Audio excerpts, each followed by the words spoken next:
suburbs of São Paulo are not usually the place where you get to see some former international greats. But Dutchmen, Arthur Newman, Aaron Winter, Pierre van Hooijdonk, Ruud Gullit and Belgian keeper Jean-Marie Pfaff were recently in town. The reason? The inauguration of the Johan Cruyff Foundation in the city. The organisation that helps underprivileged children teamed up with businesses and government agencies to set up a number of sports facilities in disadvantaged areas. The foundation began in 1997 and has opened over 100 courts all over the world. Through sports and recreational activities, the project aims to improve social interaction among the children. We received a request from the city of São Paulo together with Instituto Plataforma. And you see it, there's no better place to put down a Cruyff court, and especially in combination with the Club Escola. I think we think alike, and we're very happy that this community has a Cruyff court for the kids to play, and where we use sport as a means to build it, to give the kids a better life, hopefully. The Emilino Matarazzo neighbourhood in the east of the city is the first of its like in South America.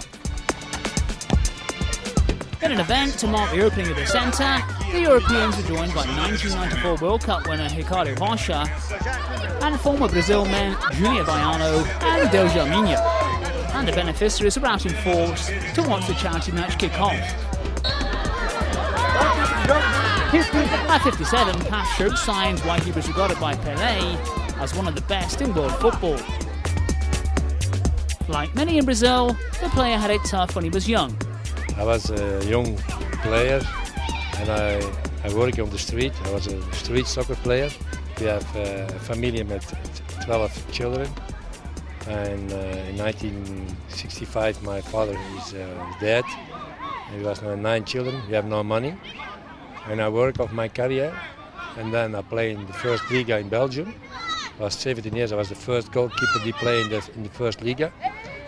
And I have many work, and my family help me, but we have no money. I go singing on the street for my gloves in the shopping, and then after make a big career with the Belgium team, and I go to Bayern Munich. And Bayern Munich was 6 years, 2 times champion in Germany, 2 Copa in Germany. I played the final from the Champions League. I played 2 World Cups and 2 Europa Championships.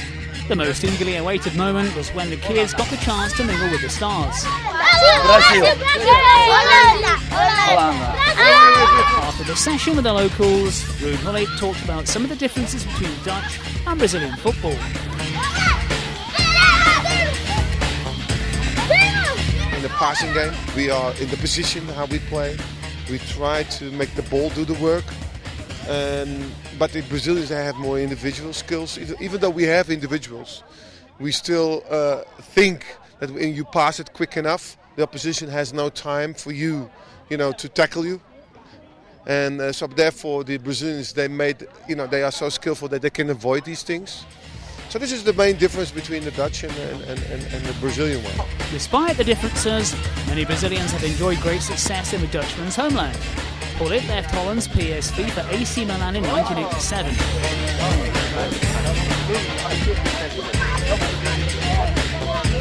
A year later, Romario arrived at PSV and in 163 games scored 164 goals. In 1994, Ronaldo was signed up and put away 55 goals in his 2 years at the club. Well, we are very proud that they started their career when they came to Europe in Holland. I think it was a very good step up for them to go and to do something different, to adapt themselves to the European way. Especially also because the Dutch, even though we have a small country, we still provide also some excellent players. We did always well also internationally. So we are very proud of the fact that they started, and hopefully, other players will come to Holland and then continue their career elsewhere. The former international was then quizzed on who he thought were the best Brazilians he'd seen in action. There's so many of them, and sometimes it's not always the one that takes, the eye. Of course, Ronaldo and Romario, they were good players, but Cafu was also a very important player. Dunga in his time was very influential also. So therefore, there have been a lot of players that have been, important in the Brazilian way of playing. Brazil and Holland have a history of big meetings in the World Cup. In 1974, the Europeans were producing some magical football with Johan Cruyff at his best. It was the Dutch master that scored the second of a 2-0 win over Brazil. 20 years later, the two giants clashed in the quarter-finals in the USA. One of the stars who took part in that game talked to us about his experiences facing the South Americans. It's always pity that the most game when I've played against them that the score was ending wrong or bad for Holland. Brazil had taken a 2-goal lead. Do Brasil! Que beleza! Before Holland drew level through winter. But late in the second half, Branco was fouled. The left back then scored a free kick that put Brazil through. The Yellows went on to pick up the fourth title after beating Italy in the final. In France in 1998, the two rivals met again. 1-1 at full time, the game went to penalties. This time the star was goalkeeper Claudio Taffarel, whose brilliance saw Brazil through. But Holland got some revenge last year in South Africa, knocking their opponents out of the quarter-finals. In 2014, Brazil will host the World Cup, and it's likely the pair will clash swords again.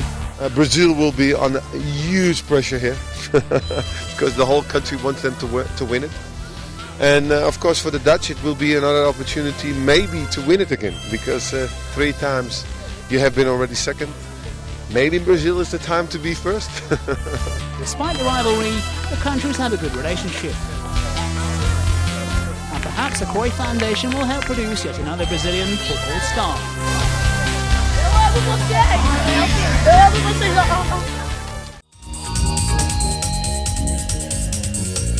That's it for this week. So from me, John Cartroll. And me, Pure Brazil. Make sure you join us next time on FootBrazil.